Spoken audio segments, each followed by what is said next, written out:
हमारे देश में कितने लोग ऐसे हैं, कितने ऐसे थे भूख से मर गए। गुरु गोविंद सिंह जी का नाम सुना होगा। अभी ये दिसंबर चल रहा है, ये वही काल चल रहा है। गुरु गोविंद सिंह जी के 2 बच्चे दीवार में चुनवा दिए थे, सुना है? 2 बच्चे साहब, छोटे छोटे बच्चे थे, दीवार में 4 बच्चे थे पर 2 युद्ध में मारे गए, 2 बच्चों को दीवार में, 2 युद्ध में शहीद हो गए, 2 वीर गति को प्राप्त हो गए। 2 बच्चों को दीवार में चुनवा दिया गया। हंसते हंसते उन बच्चों ने अपने आप को, वो कह तो रहे थे तलवार के नौक रख के कि छोड़ दो अपना धर्म, धर्म छोड़ दो, हम तुम्हें नहीं मारेंगे। उन्होंने क्या कहा? मार दो। उन्होंने क्या कहा? मार दो, पर हम अपना धर्म, धर्म से प्यार करो साहब, धर्म को समझो। प्राण जाए पर धर्म ना जाए, ये वो देश जहां धर्म के लिए लोग मर गए। इसलिए आप लोगों से हाथ जोड़ के कहूं, शराब पीना आपका धर्म नहीं है, मांस खाना आपका धर्म नहीं है, झूठ बोलना आपका धर्म नहीं है। बोलने दो जमाने को बोले तो, पीने दो मांस खाने, पीने दो शराब जमाने को पीने दो, खाने दो मांस जमाने को, तुम तो ना खाओ। उम्मीद तुमसे है, औरों से नहीं है। एक गधा, उसके जो धोबी था, वो धोबी आज गधे को लेकर गया चराने के लिए। तो गधे को चराने जब जंगल में गया तो धोबी को ना चमकीला पत्थर मिला। चमकीला पत्थर लाकर धोबी ने गधे के गले में टांग दिया, क्योंकि चमकीला था और अच्छा लगा। तो धोबी ने चमकीले पत्थर को धागे में बढ़िया पिरो करके और गले में, अब गधा चले तो चमकीला पत्थर चम चम चम चम चमके, और गधे को बढ़िया जब वो नहलाता तो उसी चमकीले पत्थर से गधे को घिसता, साफ करता, निरमा साबुन लगा लगा के। एक दिन वहां से जौहरी गुजरा। जौहरी ने देखा, अरे ये तो बहुत बढ़िया वाला हीरा है। पर जौहरी को लगा यदि मैं डायरेक्ट बोल दूंगा कि ये हीरा है तो ये इसकी कीमत बढ़ा देगा, ये इसकी कीमत नहीं देगा, बहुत ज्यादा मांगेगा। तो जौहरी ने अपने तरीके से कहा, अरे भाई ये पत्थर कितने का दिया? कितने का? तो धोबी ने कहा, भाई पत्थर कितने का, फ्री में ले लो, तुम्हें पसंद है क्या? जौहरी बोला, हाँ मुझे पसंद है, मैं इस पत्थर के ना तुम्हें 5 रुपए देता हूं। उस धोबी को लगा पत्थर के 5 रुपए दे रहा बहुत है, हम तो दूसरा उठा लेंगे। अब वो धोबी को थोड़ी पता था कि हर चमकने वाला पत्थर हीरा नहीं है, उसे तो लगा जंगल में ऐसे बहुत है।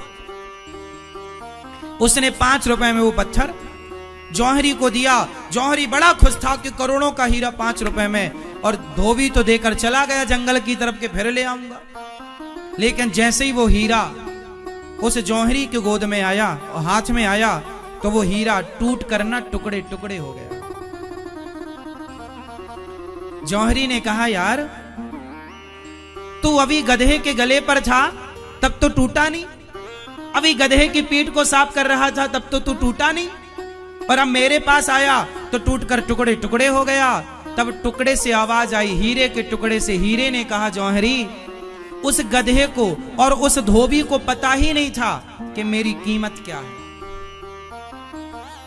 उसे तो पता ही नहीं था कि मैं कौन हूं।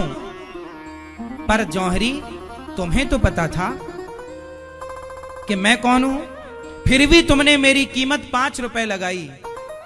तो तुम जैसे जौहरी जब मेरी कीमत 5 रुपए लगाएंगे, तुम जैसे जानकार भी मेरी कीमत 5 रुपए लगाएंगे, तब तो मैं टूटकर टुकड़े टुकड़े ही हो जाऊंगा ना। क्या मतलब हुआ इसका? पाकिस्तान के लोग शराब पिए, पाकिस्तान के लोग मांस खाएं, पाकिस्तान के लोग झूठ बोलें तो कोई बड़ी बात नहीं, बोलने दो, क्योंकि उनका बोलने का हिसाब है, बोलें। पर तुम भारतीय लोग, तुम सनातनी, कम से कम तुम तो शराब ना पियो, तुम तो मांस ना खाओ, क्योंकि तुम सनातनी हो, तुम वो जौहरी हो। धर्म की परिभाषा पाकिस्तानी क्या जाने, धर्म की परिभाषा तो सनातनी जानता है। और सनातनी होकर यदि तुम धर्म के सनातन धर्मी होकर के झूठ बोलोगे, मांस खाओगे, शराब पियोगे, तो वो धर्म रूपी हीरा तो टूट कर टुकड़े टुकड़े ही हो जाएगा ना साहब। क्योंकि उस धर्म रूपी हीरा को पूरी दुनिया में पहचानने वाला कोई है तो हिंदू है, सनातनी है। और तुम सनातनी होकर भी तुम शराब पियोगे तो छोड़ेगा कौन? तुम मांस खाओगे तो सही राह पर चलेगा कौन? और तुम झूठ बोलोगे तो सच बोलेगा कौन? किससे उम्मीद करें हम कि सच बोलेगा? पाकिस्तानी सच बोलेंगे? कौन बोलेगा सच? किससे उम्मीद है? जौहरी झूठ बोलेगा तो सच की उम्मीद किससे की जाएगी बताओ? आप शराब पिएंगे तो फिर किससे उम्मीद है? आप जैसे लोग यदि शराब पीने लग गए, आप जैसे समझदार लोग गलत राह पर चलने लग गए, तो सही राह पर कौन चलेगा? नाम बताओ, कौन चलेगा? आप झूठ बोलने लग गए तो सच कौन बोलेगा? आप निर्दयी हो गए तो दया कौन करेगा? इसलिए साहब, ना जाने दो अपने धर्म को। तुम्हारे बाप दादों ने सिर काट करके अपना तुम्हारी इस सनातन संस्कृति को, धर्म को बचाया। कितनी बार मुगलों का, अंग्रेजों का और बौद्धों का आक्रमण हुआ और हमारी संस्कृति को नष्ट। नालंदा में आग लगा दी, 11 महीने तक आग जलती रही। सारी संस्कृति को मिटाने का पूरा प्रयास हुआ, सारे गुरुकुलों को उजाड़ा गया अंग्रेजों के द्वारा, मुगलों के द्वारा। फिर भी यदि तुम्हारी संस्कृति जिंदा है तो उस पर गर्व कराओ, गर्व करो कि हमारे उन ऋषि मुनियों का, उन पूर्वजों का धन्यवाद दो जिन्होंने मरकर भी अपने धर्म को बचाए रखा। आज हमारे देश में गीता है। तुम्हें पता है गीता क्यों जिंदा है? अंग्रेजों ने तो सारी पुस्तकें जला दी थी, मुगलों ने तो सारे नालंदा में आग लगवा दी थी। किनके बल पर जिंदा है? कुछ लोगों ने इन पुस्तकों को जान से ज्यादा बच्चों को छोड़ दिया, परिवार को छोड़ दिया, इन ग्रंथों को लेकर जंगलों में भागे, तब जाकर के ये चीजें बची। वरना आज तुम्हारे पास पढ़ने को गीता ना होती। उस जमाने में जब प्रेस नहीं हुआ करती थी, पुस्तकें नहीं छपती थी, उस जमाने में हस्तलिखित पुस्तकें होती थी, तो वो भी गिनी चुनी मात्रा में होती थी। उन्हें अंग्रेजों ने निशाना बनाया, सारे ग्रंथों को जलाया। नालंदा में आग क्यों लगवाई? क्यों? चाणक्य के पास सबसे बड़ा पुस्तकालय था, सबसे बड़ा ग्रंथालय था।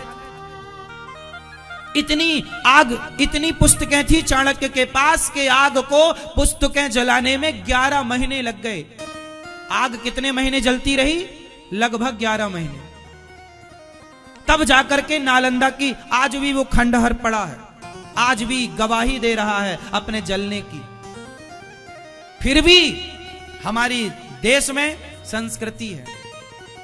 ये देख रहे हैं, ये बच्चे बैठे हैं, ये गौरी गोपाल गुरुकुल के बच्चे हैं जो आज के इस युग में भी संस्कृत पढ़ के, वेद पुराण पढ़ के अपनी संस्कृति को बचाने का प्रयास कर रहे हैं। ये गौरी गोपाल गुरुकुल में पढ़ रहे ये 104 बच्चे हैं। ये सारे बच्चे निःशुल्क पढ़ते हैं गौरी गोपाल गुरुकुल में। ये दास अनिरुद्ध जो आपको कथा सुनाकर जो भी आप थोड़ा थोड़ा सहयोग करते हैं, उसके बल पर वृद्ध माओं की सेवा, अन्य क्षेत्र की सेवा और इन बच्चों की निःशुल्क शिक्षा होती है। कोई शुल्क नहीं लिया गया इन बच्चों से। इनको वो पढ़ाई पढ़ाई जाती है जो पढ़ाई हमने पढ़ी, जो हमारे गुरुजनों ने पढ़ी, जिस पढ़ाई के नाम से, जिस पढ़ाई को लेकर भारत जाना जाता है। हमारे यहाँ गुरुकुल होते थे, क्या होते थे? वो नष्ट किए गए। उनके नष्ट करने के बाद भी अनिरुद्धाचार्य जैसे लोगों ने आज भी उस गुरुकुल की परंपरा को बचाए रखा है।